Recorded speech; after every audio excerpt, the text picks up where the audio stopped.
এদিকে ফরিদপুরের মধুখালীতে দুই সহোদরকে পিটিয়ে হত্যার ঘটনায় জড়িতদের গ্রেফতারে আইনশৃঙ্খলা বাহিনী কাজ করছে বলে জানিয়েছে র্যাবের আইন ও গণমাধ্যম শাখার পরিচালক কমান্ডার আরাফাত ইসলাম।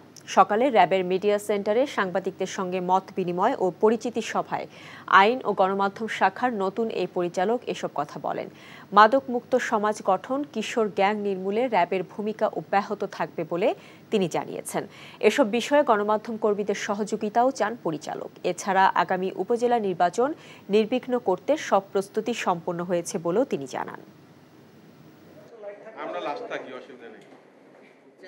বিকাশে কম খরচে ক্যাশ আউটের লিমিট বেড়ে 50,000, প্রিয় এজেন্টও 2টা।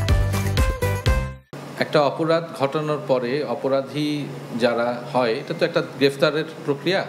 সো এই প্রক্রিয়াটি আসলে একটি চলমান প্রক্রিয়া। আপনারা দেখবেন এটা তদন্তে বের হয়ে আসবে এবং অবশ্যই এটার সুফল আপনারা পাবেন। এবং আপনি যে প্রসঙ্গটা তুললেন, যেটাকে ধামাচাপা দেওয়ার বা অন্য খাতে ভিন্ন খাতে প্রবাহিত করার যে চেষ্টা, আমার মনে হয় আপনাদের এই অপরাধী গ্রেফতারের সাথে সাথে আপনারা এর পরিপূর্ণ প্রকাশটি পেয়ে যাবেন।